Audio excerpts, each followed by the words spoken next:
Non, la question du budget est absolument centrale, je pense que tout le monde le comprend. Je pense qu'il est assez simple aussi de comprendre qu'il va être impossible de demander des sacrifices à qui que ce soit, des baisses de dépenses publiques, avant que les acteurs économiques les plus riches et les moins taxés soient mis davantage à Bon, ça, contribution. François Bayrou, C'est apparemment, ne l'avait ne pas. l'avait pas compris, mais on voit où ça l'a mené. Donc c'est l'évidence que si on veut sortir du blocage budgétaire, il faut commencer par corriger cette injustice fiscale.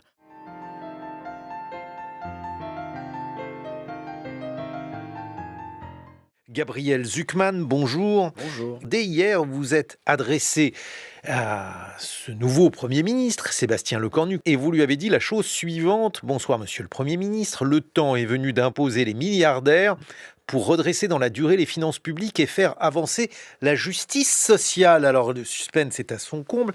Est-ce qu'il vous a répondu, Gabriel Zucman? Pas encore. Pourquoi l'avez-vous fait? Pourquoi pensez-vous que ce nouveau Premier ministre pourrait vous entendre et qu'il devrait vous entendre? Il devrait entendre qu'aujourd'hui, il y a un dysfonctionnement dans notre système fiscal qui est que les milliardaires ne payent pas ou quasiment pas d'impôts sur leurs revenus. Et bon, il y a 30 ans, il y a 40 ans, on pouvait encore à la rigueur ignorer le problème parce que les conséquences pour le budget de l'État étaient assez limitées. Mais depuis, il y a eu une explosion de la richesse de ces grandes fortunes. C'est-à-dire que d'après le classement du magazine Challenge, par exemple, les 500 plus grandes fortunes ont vu leur richesse augmenter de 6% du PIB en 1996 à 42% du PIB aujourd'hui. Or, ces mêmes personnes, nous disent les études qui ont été menées ces dernières années par des économistes en partenariat avec l'administration fiscale, ne payent quasiment pas d'impôt sur le revenu, d'où la proposition que je défends, qui est très simple, qui consiste à dire qu'il faudrait qu'il y ait un minimum, un taux plancher d'imposition exprimé en pourcent de la fortune, et comme leur fortune pèse très lourd, il se trouve que ça rapporterait beaucoup d'argent. Si c'est le taux, un taux minimum de 2%, ça rapporterait de l'ordre de 20 milliards d'euros de recettes. Et donc, c'est au cœur de l'équation budgétaire. Peut-être un précédent historique, tout ça rappelle quand même ce qui se passait au début du XXe siècle, au moment du vote de l'impôt progressif sur le revenu. Il y avait des débats enflammés. La Chambre des députés avait adopté un impôt sur le revenu au taux de 2% d'abord en 1909, bloqué pendant 5 ans par le Sénat à majorité conservatrice, qui finira par l'adopter en 1914, juste avant le début de la Première Guerre mondiale. Là, la question, c'est est-ce qu'on perd encore 5 ans, on reste sur un blocage de 5 ans, ou est-ce qu'on accélère? Ce que je veux dire au Premier ministre, c'est que il y a une proposition de loi qui a été adoptée par l'Assemblée nationale. C'est pas une assemblée de gauche, mais néanmoins, il y avait une majorité très claire qui s'est dégagée parce que le bloc central, le RN, même s'ils étaient opposés dans le fond, ils n'ont pas osé manifester leur opposition, se présenter et voter contre. Pourquoi? Parce qu'il y a un soutien populaire extrêmement fort. Maintenant, il faut que cette proposition puisse aller à son terme. Certes, elle a été rejetée par le Sénat, mais je pense que le Sénat, comme il l'a fait par le passé, et j'espère que ça ne va pas prendre 5 ans, peut comprendre le besoin de cette mesure, et il faut qu'elle aille au terme de son processus législatif et démocratique. Et si on regarde historiquement, comment est-ce qu'on est sorti des problèmes de dette et de déficit élevés par le passé, que ce soit au moment de la Révolution française au XVIIIe siècle, que ce soit l'Allemagne au lendemain de la Seconde Guerre mondiale, et il y a beaucoup d'autres exemples, c'est pas en demandant à ceux qui ont le moins de faire des sacrifices, c'est en demandant à tous ceux qui le peuvent, à commencer par ceux qui ont le plus.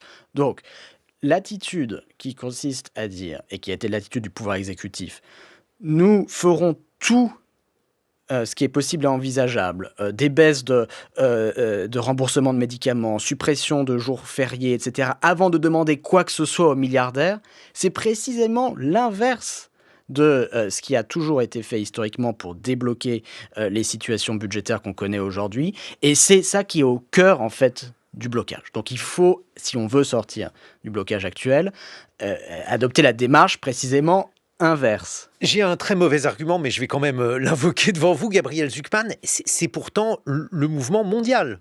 Donald Trump, par exemple, consiste dans sa politique économique à favoriser les milliardaires en étant élu par des gens qui ne le sont pas.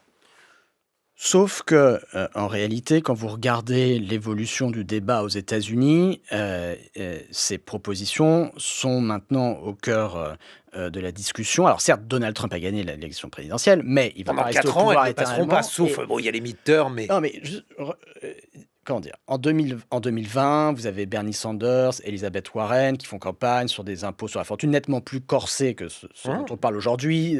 Taux de 5 au-delà de 1 milliard pour Elizabeth Warren, 8 au-delà de 10 milliards pour Bernie Sanders.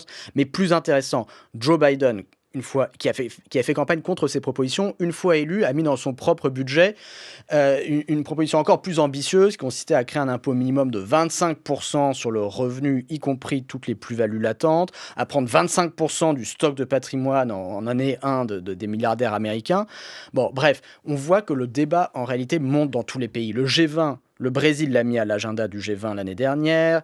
Le G20, effectivement, en ce moment, est bloqué en raison de l'attitude des États-Unis, mais il y a plusieurs pays qui ont annoncé leur volonté de soutenir la démarche du Brésil et de créer une coalition des volontaires pour faire avancer la question de l'impôt plancher sur les milliardaires au niveau international. Il y a l'Espagne, il y a la Colombie, il y a l'Afrique du Sud, il y a le Brésil. On voit que le débat est en train de monter aussi fortement en puissance au Royaume-Uni. Bref, c'est pas un débat franco-français qu'on a, c'est un débat mondial parce que les deux ingrédients, ils sont présents partout, à la fois la très faible taxation des milliardaires d'une part, et d'autre part l'explosion de leur fortune, sans doute un des phénomènes les plus marquants de l'évolution de l'économie mondiale depuis une trentaine d'années. On les observe partout.